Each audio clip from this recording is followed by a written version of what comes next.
intro song this week. This is Tubbs the Club typically, guys. Which the reason we're skipping the intro is this is a solo venture I'm starting through Tubbs the Club, but also in conjunction with the Big Sky Podcast Network. This is Big Sky Power Rankings Week 1. I'm Brian Marceau. Again, typically this is Tubbs the Club channel. So if you're a Tubbs listener and you're thinking, hey, why does this look different? It's because this is not just an Idaho-centric show. This show specifically, I'm gonna be talking about the Big Sky as a whole. However, it's brought to us by Hughes River Expedition, as anything on this channel always is going to be. So really quick layout with how this is going to work.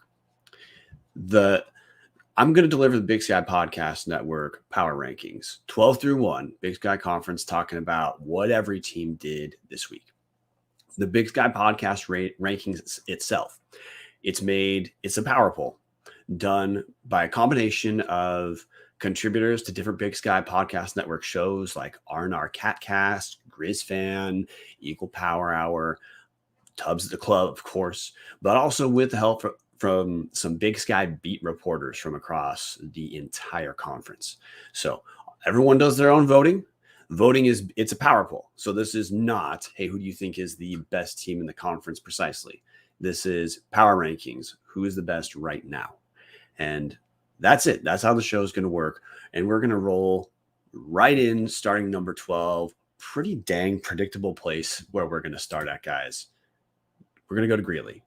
Not the long grass anymore, but Northern Colorado. Look, week 1, Northern Colorado has definitely their easiest game of the entire season on their schedule. They're at home. They're hosting Houston Baptist. And obviously, if you're a Northern Colorado fan, this is a must-win game if there's any prayer of Northern Colorado having an okay season. Well, they're not number 12 because week 1 went well. Northern Colorado goes down at home to Houston Baptist 46-34. And the story of this game is going to be the story of the entire season for Northern Colorado. It's what in God's name are the McCaffreys doing? Northern Colorado, look, they lose by 12, but they were down multiple scores heading into the fourth quarter. And the real question of what this is going to boil down to in Northern Colorado is, look, when Dylan McCaffrey, quarterback, was in, the dude just does not stretch the field. Last season averaged 4.99 yards per pass in Big Sky play. This week, he goes 15-24, 176 yards, 2 touchdowns in part of the game. Look, so like not the worst stat line in the entire world. The thing for Northern Colorado is when he gets pulled. Jacob Sermon, transfer from Central Michigan, actually started for about 4 weeks for Central Michigan last year. Sermon comes in. His stat line is both more impressive and less impressive than Dylan McCaffrey. Sermon goes 22-33 for 249 yards, 2 touchdowns, throws 1 pick, ends up losing. Also has a fumble. It was the fumble that killed Northern Colorado's final drive, and was recovered by Houston Baptist, returned for a touchdown. But the story part here, the takeaway, Northern Colorado's offense moved much better when Jacob Sermon's in. Like, they scored 20 points in the fourth quarter. Of course, that you guys can handle the math. They had 34 and scored 20 in the fourth quarter. That means prior to Sermon coming in, they only had 2 touchdowns. An anemic offense was what killed Northern Colorado last season in Big Sky play, where they averaged 12 points a game. Other takeaways for Northern Colorado, look, transfer, former All Big Sky Elijah Dotson from Sacramento State. He looked all right. He had 10 carries for 59 yards. Looked fast. Looked like exactly the kind of guy he was at Sacramento State. Also caught 4 passes for 43 yards and a touchdown. So, I mean, look, there is some talent in Greeley. Maybe a surprise was the top target was Alec Pell, 8 receptions for 68 yards and a touchdown, a long of 23. Transfer from Washington State, who's been on Northern Colorado for a couple of years, Cassidy Woods. Not that big a game, 2 catches for 25 yards. But look, we're done running through the stats for individual players for Northern Colorado. They're number 12 because Houston Baptist has just picked up their 21st win in program history. And sure, Northern Colorado picks up 543 total yards, which is a strong output. But Houston Baptist is the kind of FCS team that would probably lose to a good number of Division II teams. So the fact that Northern Colorado lost this game, which to me, easiest game on their schedule the entire season, and it's at home. That's why unequivocally Northern Colorado comes in at number 12, which means we're officially done talking about Northern Colorado, other than to say, hey, we're going to see this week what Ed McCaffrey does with a quarterback. Jacob Sirmon looks a lot more comfortable in an RPO kind of situation where, it's the football version of street ball essentially for when Jacob Sirmon was out there, which honestly for Northern Colorado made their offense look a lot more effective with Dylan McCaffrey in. He just doesn't stretch the field. That doesn't mean he can't. It's just every single pass that he throws is a check down or a screen. I don't have a better explanation other than to say we've seen this for an entire season prior. We saw it again. If Northern Colorado is going to have a prayer, they got to go with Jacob Sirmon. And at this point, like if they don't go with Jacob Sirmon, they're going to start to get some revolt from their fans. Coming in number 11, another not so shocking team, Idaho State. Now, Idaho State had a bye this week, so you could call that a win as far as first-year head coach Charlie Reigel is going to be concerned. But if you missed last week, look, Northern Colorado's 0-1, Idaho State's 0-1. You're going to notice mostly a trend. If you're at the bottom, you probably 0-1. If you're towards the top, you're probably not. Idaho State in week 0 loses at FBS UNLV, now Mountain West UNLV, a UNLV team that I don't think would even win the Big Sky Conference. Idaho State goes down 52-21. The rhythm of that game is in the first quarter. Idaho State honestly looked like they belonged. Tyler Vanderwall was transferred from Wyoming, who looked strong in the spring season, then did not play much in 2021, went down with a shoulder injury early and was done.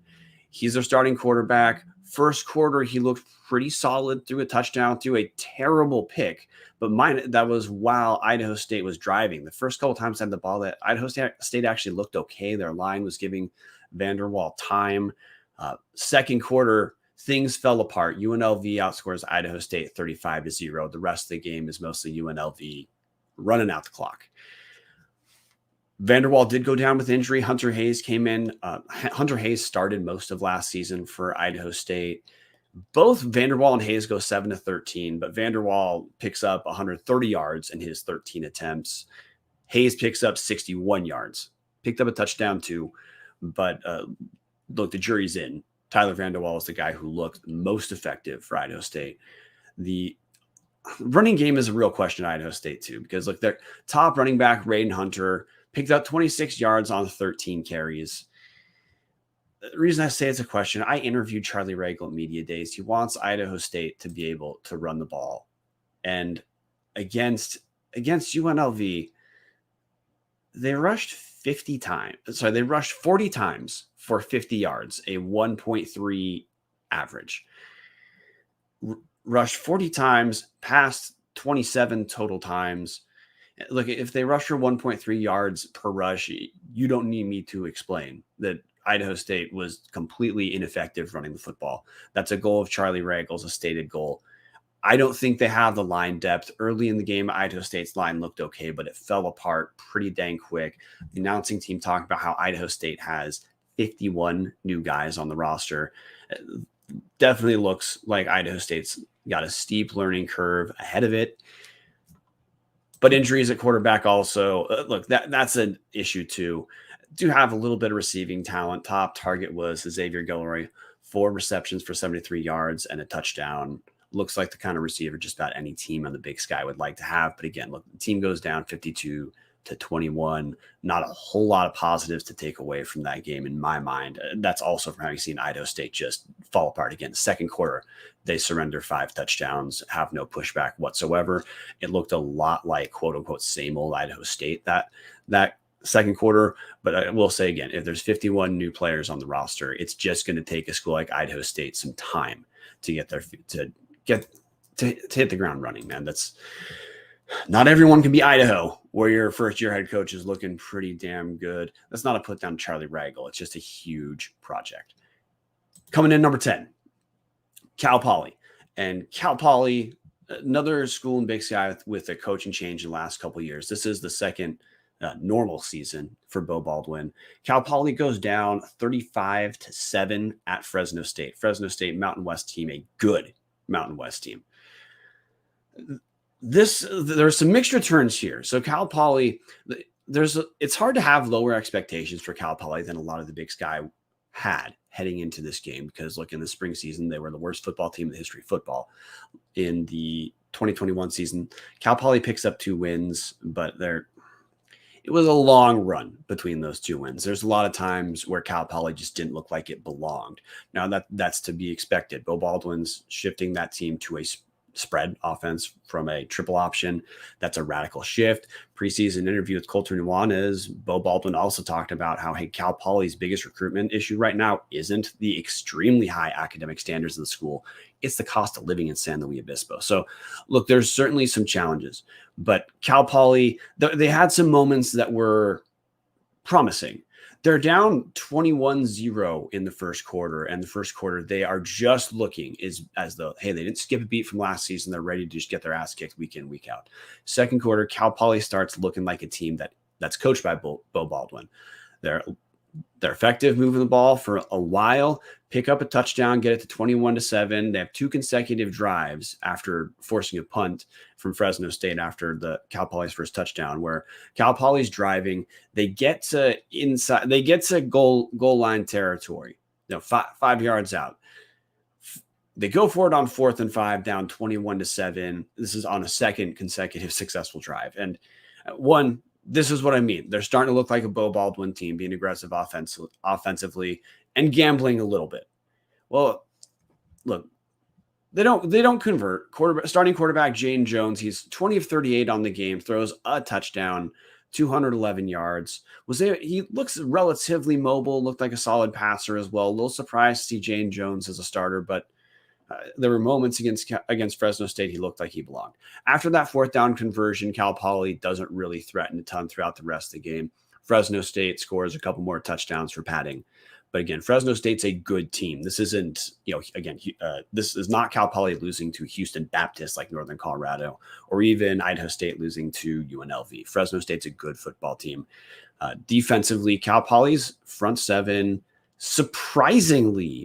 really surprisingly effective at stopping the run. And even, stopping the run may be a little bit generous when they lose 35-7, give up 5.2 yards per rush. But there's moments where you can see Cal Poly's line look like they could be effective for parts of a Big Sky game.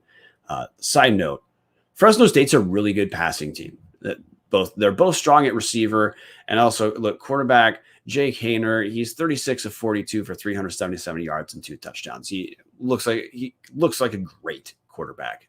Cal Poly could do nothing to stop Hayner, but it was hard to disentangle. Look, how much of this is Hayner versus Cal Poly secondary just not being there?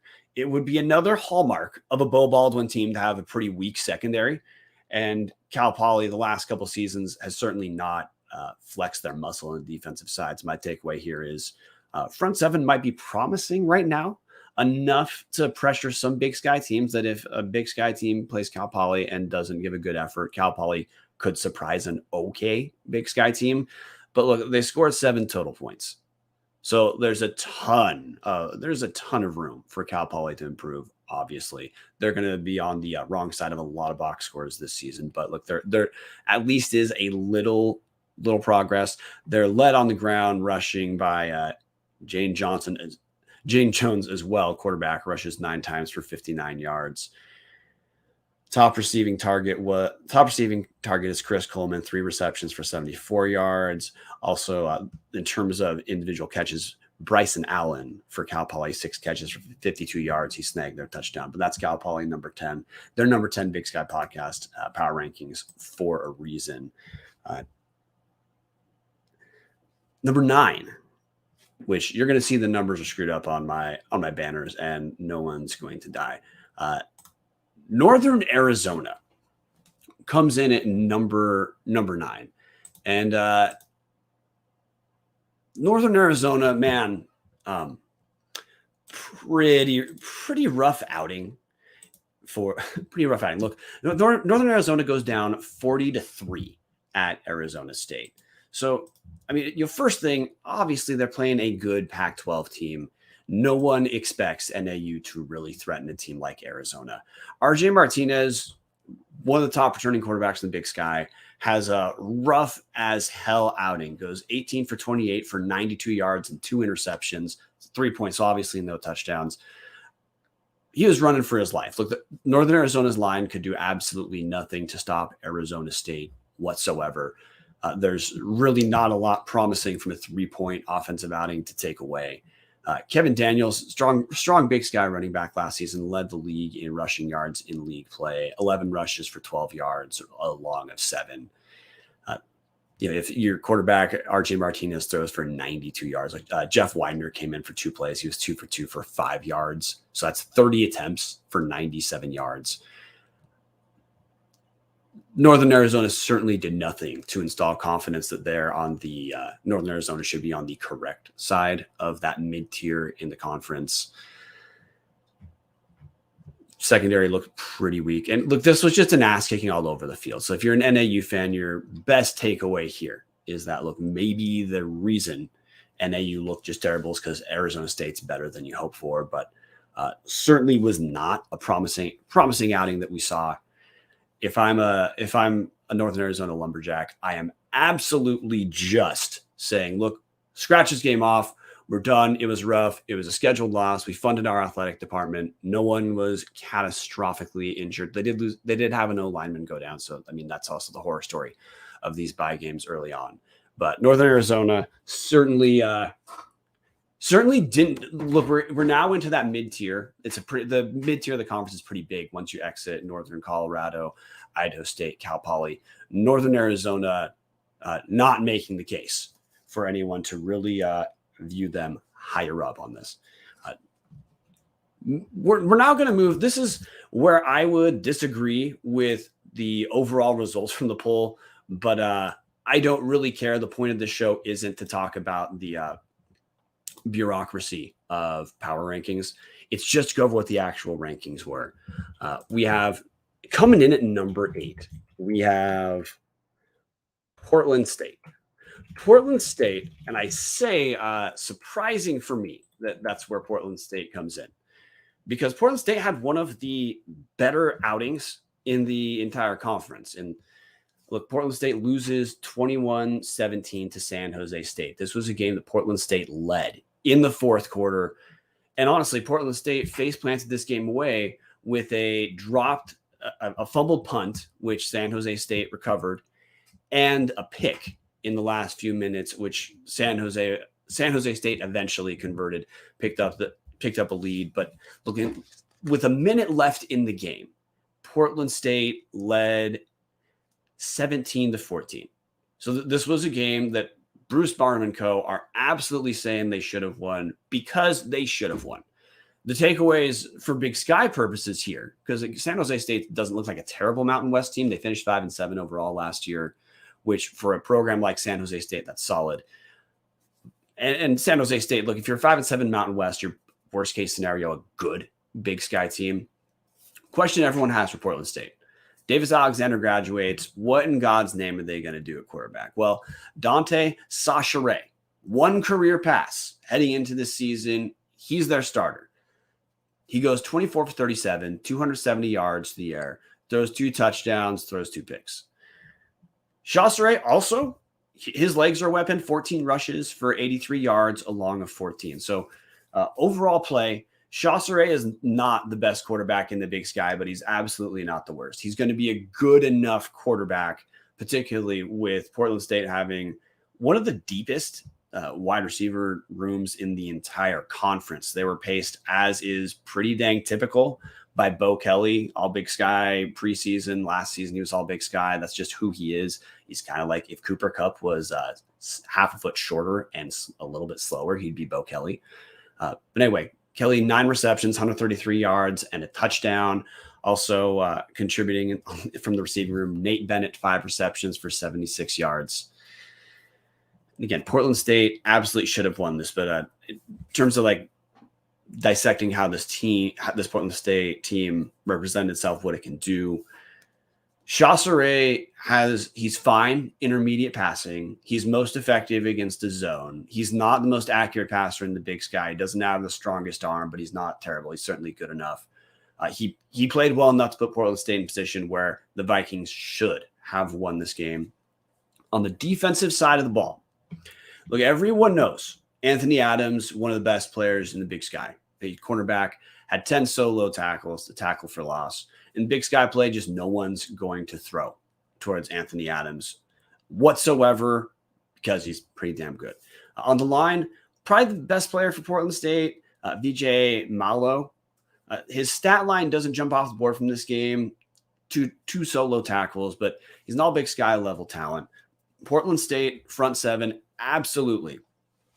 Looks like they will be a problem for some teams. They're not a Montana level problem, but for a team this low in the power rankings, you're like, we're number 8 right now. Portland State certainly has some promise, but here's the takeaway and why they finished number 8. One, they pissed away this game, and people are going to hold that against you because they should. If you piss away again, they should have won from turnovers. Well, look, good teams don't piss away important games like this, and for FCS teams holding on to these out of conference games, it absolutely matters. Especially if you can put an FBS win on the board, it's a big deal. But second, Portland State no one has ever believed in recent seasons Portland State to be an untalented football team. It's more that they're a team that they're not the most talented in the league, but they're not going to perform reputationally to the talent that the recruiting classes would lead you to believe they had. And that's, to me, why voters slot Portland State in at number 8. To me, that honestly, Portland State had one of the most impressive weeks of week 1 play in the Big Sky, but they're number 8. They've got a reputation they're going to have to overcome at the national level, or at least the conference level, before people start taking them a little more seriously. Issue for Portland State too is, look, they have a shitty financial situation. They're one of 2 teams without an FCS. 2 teams in the Big Sky without an FCS out of conference game. So they needed to pick this win up. Portland State didn't. So they come in at number 8. Number 7 to me is now we're starting to get a little more interesting, at least probably in terms of viewership. This is going to be a little bit more interesting. Number 7, we've got UC Davis. Now, UC Davis, I just went over Portland State had a relatively impressive week. UC Davis did not have a particularly impressive week. Look, they lose at Cal. That's Power 5 Cal, Pac-12 Cal, as long as the Pac-12 exists. 34-13 is final score. Question out of UC Davis is, hey, who is going to be their starting quarterback? Last season, Hunter Rodriguez was starter for most of the season, had some injury issues. He's gone. Miles Hastings played as the number 2 starter a bit, was not particularly impressive, but look, he's the only guy we had tape on to have any sort of judgment on. Well, look, Miles Hastings is the starter. He goes 32 of 50 for 242 yards, a touchdown, and 2 picks.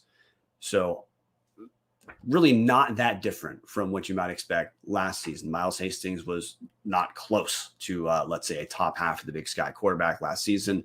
This is a Pac-12 team, so, grain of salt. But I don't think anyone saw anything to think that Miles Hastings has taken some sort of big developmental step. Now, on the positive side, Ulonzo Gilliam, everyone knows Ulonzo Gilliam, one of the best. If he's not the best running back in the Big Sky, he's the second best. Rushes 14 times for 115 yards and a touchdown against Cal, including a long of 60. He sets the all-time UC Davis rushing record in the game. So, look, if you're curious, Gilliam declared for the portal and came back to Davis. Now, sometimes when guys declare for the portal and come back, it changes their role. Not the case with Gilliam. I guess if you're the best player on your team or one of the best running backs in program history, you can declare for the portal, come back, and things are okay. Gilliam also 7 catches for 35 yards. He's been a dual threat in the Big Sky for a long time, so you wouldn't exactly call that shock. Chaz Davis was the number 1 receiver for UC Davis in terms of receiving yards, 5 receptions for 53 yards, also picked up a touchdown. But on the defensive side of the ball, Davis is an interesting team because Dan Hawkins is a reputationally great coach. He had good success at Boise State. He's the one who started the whole Boise State run. Ran into some issues while he was at Colorado for nepotism stuff. Arrives at Davis, immediately restabilizes the program. even though you would think Dan Hawkins, guy who kind of started the Boise State thing, would be his teams might be stronger offensively relative to Big Sky teams. Actually, not one of the higher scoring teams. They don't score low exactly. They're not in the mold of a Bo Baldwin Eastern kind of team. They're not a team that scores 40-ish points. It's actually a lot more ball control than you might guess. Some trick plays, things like that. But they do limit Cal to 4.3 yards per rush. Davis actually rushed for more yards per rush than Cal did. Davis was effective on the ground at 5.4 yards. So a generalizable thing there you'd say is, look, if they can rush for 5.5 yards against Cal, they're probably going to rush decent against Big Sky defenses as well. To me, the passing game is going to be the question. Again, 50 passes for 242 yards. That's 4.8 yards per pass. That's Dylan McCaffrey 2021 level production. But look, the Aggies, that's where the Aggies come in at number 7. To me, of the mid-tier teams, of the perceived mid-tier teams, NAU clearly had the worst week. I'd probably put Davis as the other one, but I wouldn't be too low because against the Pac-12 team, Big Sky teams are supposed to lose these games, and Davis ran the ball shockingly well relative to playing a Pac-12 team. Coming in at number 6, Eastern Washington. Eastern Washington picks up an FCS win. And God, did Eastern need to pick up this win, because now they've got 2 Power 5 bye games in the next couple weeks, Florida and Oregon, or Oregon and Florida in one of those orders, before opening Big Sky play against Montana State. So Eastern has the next 3 weeks are really going to be kicking the shit out of Eastern Washington. So this team needed to pick up a win. They beat Tennessee State 36-29 on the Inferno. The game also was disrupted for lightning partway through. Eastern, of course, has a new starting quarterback. Eric Berrier finally graduated. The entire conference is saying, thank God Berrier finally graduated. Redshirt 6th-year senior, thank you, COVID, Gunnar Talkington takes over. And the dude performed a lot better than I think everyone outside of Cheney thought. I know watching the game, this doesn't matter. Honestly, Talkington looks like a running back who accidentally lined up under center. He's shorter. He's real built. He's probably the most physically strong quarterback that we're going to see. Any team in the Big Sky is going to see in conference play this season. But again, he's got the number 2. He wears a running back style face mask. He's shorter, and then he's stockier in terms of his frame because he's put on a lot of muscle. Dude was fine. He obviously does. Talkington does not have an arm like Eric Berrier, because Lord, no one in the FCS does for the most part. But he acquitted himself fine. Passed 29 of 46 for 348 yards and 5 touchdowns, 0 picks. Talkington also picked up 60 yards on the ground, 9 rushes for 60 yards. So first question, Eastern has to replace Berrier. They're playing an okay to solid FCS team. This is coached by Eddie George. Tennessee State wins 5 games last season, which for Tennessee State is good.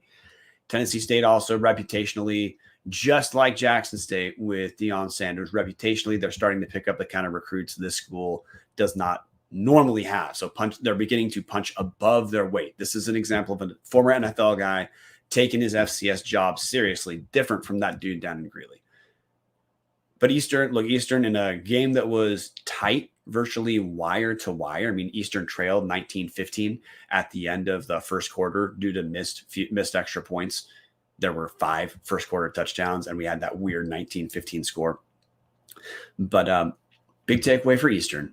They're fine offensively. Look, Aaron Best knows what he's doing. Aaron Best can build offensive lines. He clearly has built the kind of offensive line that's going to let the team be productive. He knew what he was doing, handing the reins to Gunnar Talkington. There's a lot of apprehension, including from me, heading into the season about whether Talkington would be good enough. Talkington had one of the best week 1 performances of any Big Sky quarterback. Yes, he got the benefit of playing FCS teams, but look, you play who you play. Talkington, 348 yards, 5 touchdowns, no picks, plus 60 yards on the ground. Pretty damn good. Another question for Eastern. Look, they lost 2 of the best receivers in the Big Sky. Tallulah Limu-Jones graduated. Andrew Boston just graduated, left the program, whatever. Limu-Jones is a bigger loss, but Andrew Boston was a very good Big Sky player. Freddie Roberson picks up right where those 2 left off. 6 receptions, 91 yards. Efton Chisholm III, 6 receptions for 53 yards and 2 touchdowns. Look, Eastern just has an embarrassment of riches at receiver. Nolan Ulm also 3 receptions for 48 yards and a touchdown. Look, 4 different Eastern receivers picked up receiving touchdowns from Talkington. Now, Eastern on the ground, honestly, Talkington was easily the most effective rusher. Justice Jackson tied for the most carries for Eastern on the ground. He's seven carries, 23 yards, and Tuna Altahar, I guarantee I butchered that name, 7 carries for 20 yards. No Eastern running back looked particularly impressive on the ground. Micah Smith, 4 rushes for 21 yards. But look, I just went through their next 3 top rushers, and it's all like in the 20-ish yard range. So, question about how strong that running back room is reputationally. It's supposed to be great. We'll see. We certainly don't have great returns yet. Gunnar Talkington, although as a dual threat guy, look, the guy accounts for 408 yards on his own. About as good start as you could hope for Talkington. Now, we'll say on the downside for Eastern, there's a move in the Big Sky, not like purposefully, but a lot of teams are becoming bigger.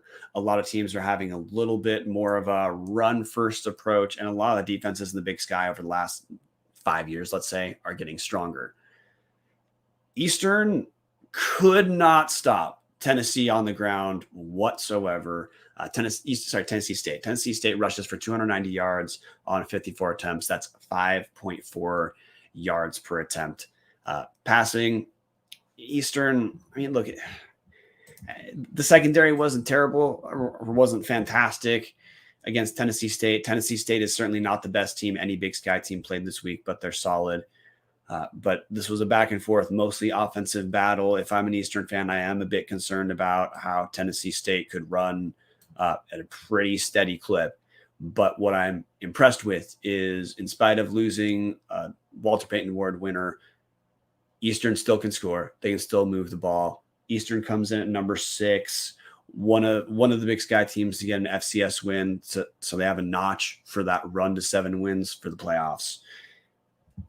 And honestly, relative to what Eastern has the next 3 weeks, this is as good as you could hope. 6 is fine for Eastern. They answered some questions offensively, but they showed us some questions on the defensive side.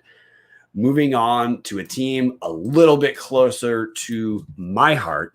At number 5, we've got University of Idaho Vandals coming in. Now, on paper, there are some ways where Idaho maybe had to me had the most impressive outing in week 1, the Big Sky, or at the bare minimum of teams who didn't come away with a win. Idaho had the best showing. Idaho travels 8 miles to Pullman. They play Washington State. Pac-12, Washington State, in a game that was competitive wire to wire, the game where the result was in doubt until 12 seconds remained in the game. And if you're a Vandal fan, Dallas and I went live for an hour after the game last night for instant reaction. So if that's what you want to hear, listen to that episode. But Idaho goes down 24-17. So what did the Vandals do well? Well, look, defensively, Idaho held Cam Ward, transfer from Incarnate Word, to 46 touchdowns in the FCS last year, to 215 yards on 40 attempts. The guy did throw 3 touchdowns. That's how WSU got their points. But Idaho's secondary, which was terrible last season, and honestly didn't have a ton of personnel change on the field. What changed was personnel. The guys making the decisions on the sideline, Jason X, head coach, Rob Orich, defensive coordinator, Stanley Franks, DB coach. That's what changed. And secondary looked quite impressive for Idaho. Cam Ward is as good a quarterback as any team in the Big Sky is going to face the entire season, guys. Idaho held him to 215 yards on 40 attempts. Idaho's front 7, reputationally, they're strong, and look, they held up fine against WSU. They gave up 143 yards on the ground total. But the reason this game is competitive for Idaho, it wasn't the Idaho offense. It was Idaho defense forced turnovers, 2 fumbles early, including one that was returned for a touchdown. That's what kept Idaho in this game, was the defensive side of the ball. So Big Sky fans, generalizable thing here is Idaho's defense it looks real. It looks like it is significantly improved from last season, especially through the air. Offensively, it's hard to gauge Idaho right now because the clear weakness for Idaho is offensive line. Idaho just did not have the horses to keep WSU's front seven away from the quarterback and away from plugging up any sort of lanes for our running attack. Giovanni McCoy, redshirt freshman, started for Idaho.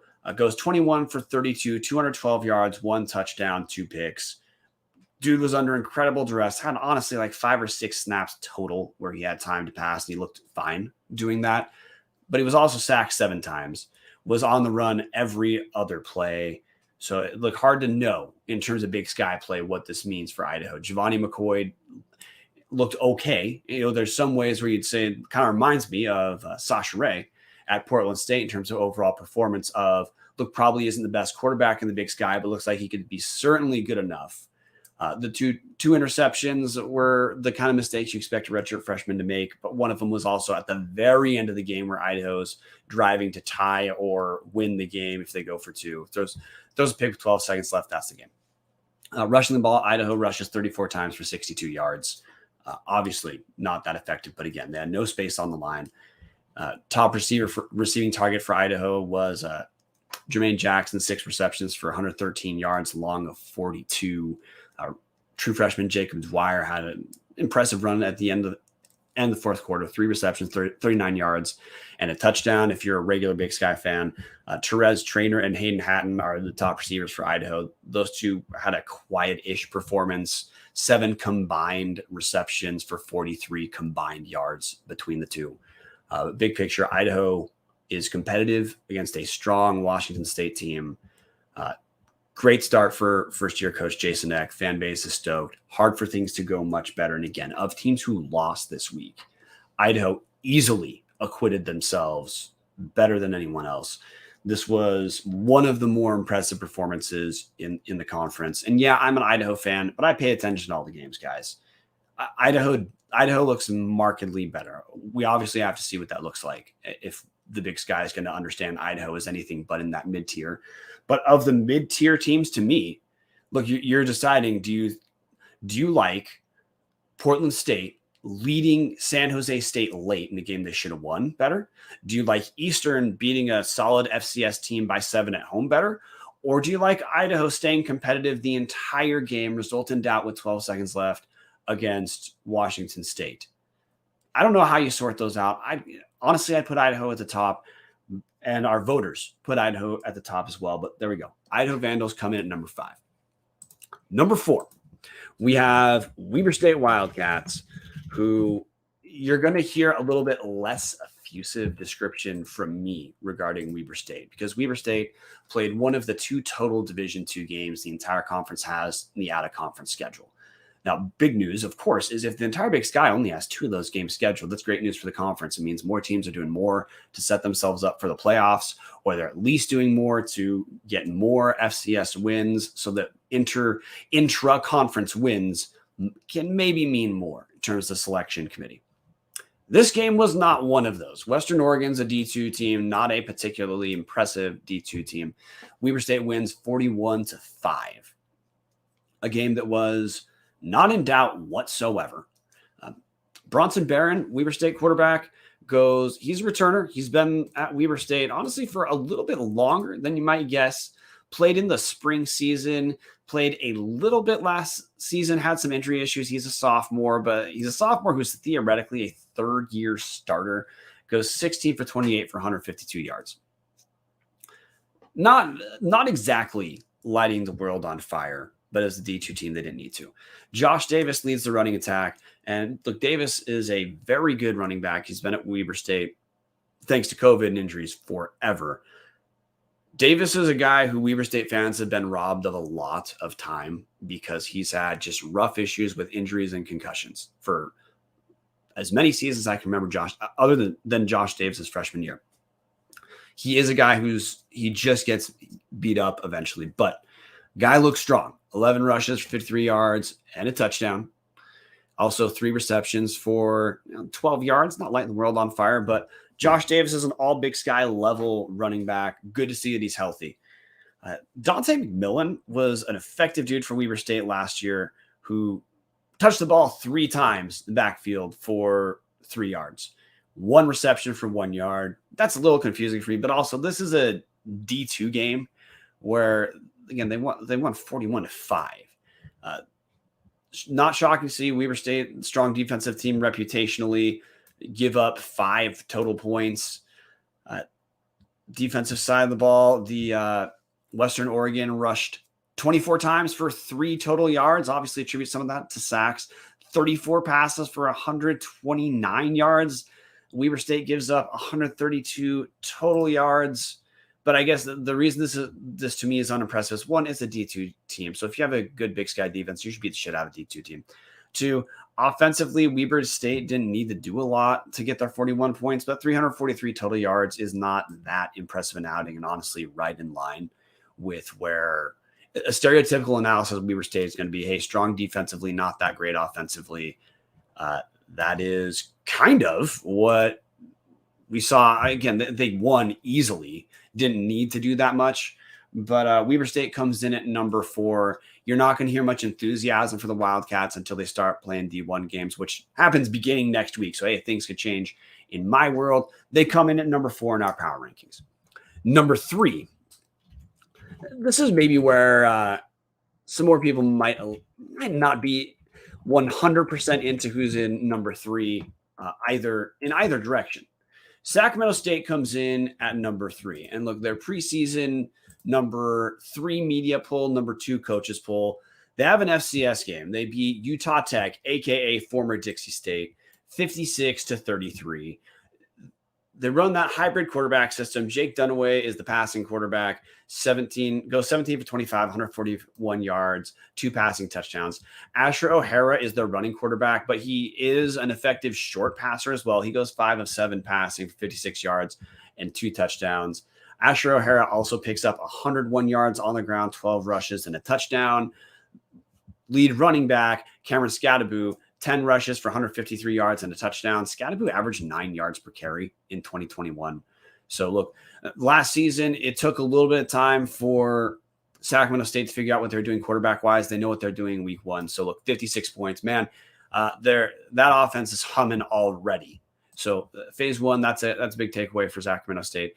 The defense did force turnovers, 3 interceptions, 1's a pick 6. But Utah Tech, not a great FCS team. Sacramento State gives up 33 points to Utah Tech. So, more takeaways from Sacramento State. Cameron Scadaboo, again, wide running back, but he's a threat to catch the ball as well. 2 receptions, 30 yards, and a touchdown. Pierre Williams is their top wide receiver, returning All Big Sky, preseason All Big Sky. 2 receptions for 16 yards.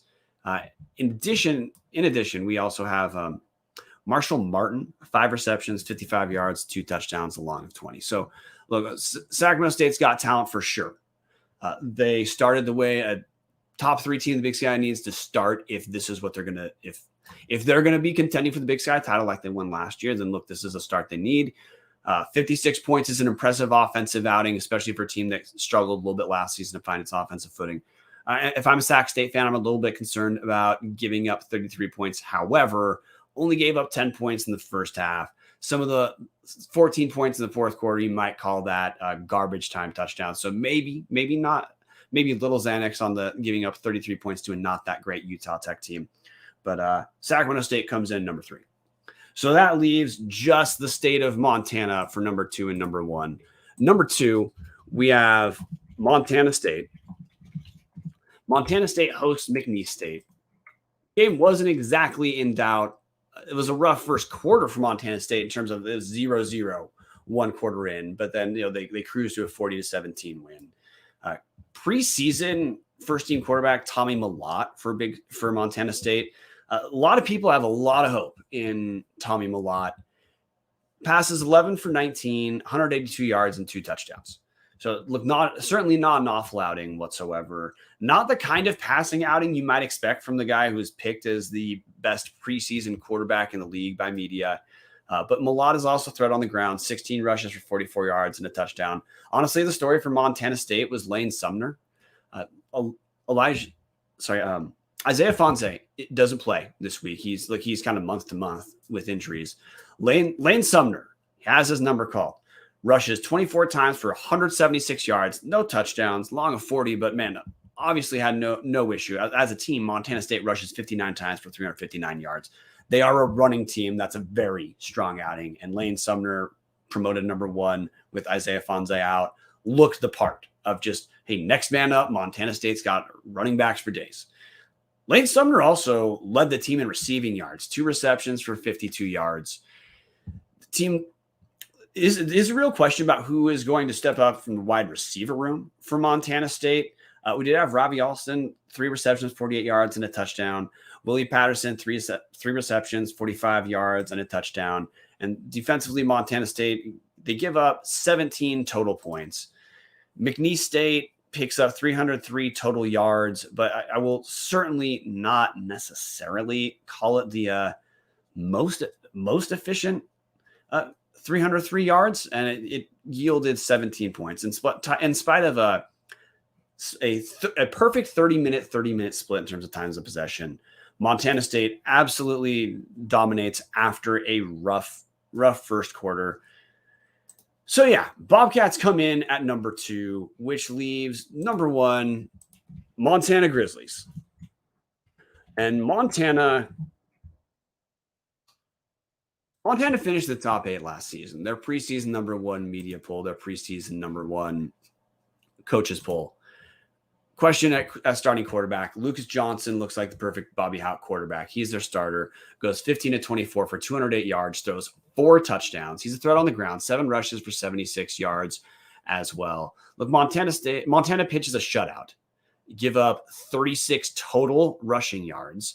Give up 183 passing yards. So look, they barely surrender 200 total yards. Northwestern State's not a good FCS team, but Montana did exactly what they needed to do, which was, if they're preseason number 1 in the Big Sky, this is an FCS game. This is a bye game for them, essentially, to get an FCS win to pad their playoff resume. That's what they did. Running back room, look, they're effective overall. 42 rushes for 211 yards, 2 touchdowns. Unclear exactly what the running back hierarchy is. Lucas Johnson, quarterback, was their top rusher in terms of total yards. Nick Osmo ran 9 times for 62 yards and a touchdown. Xavier Harris rushed 8 times for 29 yards, no touchdown. Marcus Knight, who 2019 was an all Big Sky performer, missed 2021 with a blown ACL. He rushes 6 times with 26 yards and 1 touchdown. Little trickery from Bobby Houck. Knight wasn't even listed on the depth chart heading into the game, but as we all know, depth charts are not precisely correct documents. Receiving room, number 1 receiver Mitch Roberts, 6 catches for 103 yards, 2 touchdowns. Junior Bergen, guy who played running back for Montana last season due to injuries. He's back in his slot position. 2 receptions, 61 yards, but hey, both catches were touchdowns. Malik Flowers, kickoff returner. He's wide receiver as well. 1 reception for 29 yards. So not exactly life-changing there with Malik Flowers in the receiving room, but still solid outing. Montana also recovers 3 fumbles in addition to forcing 2 interceptions on Northwestern State. So that's 5 takeaways. Montana defense looks stout. Look, they pitched a shutout, like I said. Montana comes in at number 1. They were pretty unequivocal number 1. There are about 4 total votes that were not for Montana for first place. So that's our power rankings, guys. Thanks for tuning in. If you like it, share it. I'm gonna do this as often as I can. Probably try to cut about 5 minutes or so off the episodes. It's always going to be Sunday night as well. But again, everyone who tuned in, thank you. And we'll be back next week. It's time for me to play a Tubbs at the Club outro. And I'll see you guys later. This is producer Brian doing a terrible job of even finding what we're going to play us out with. So I'm just going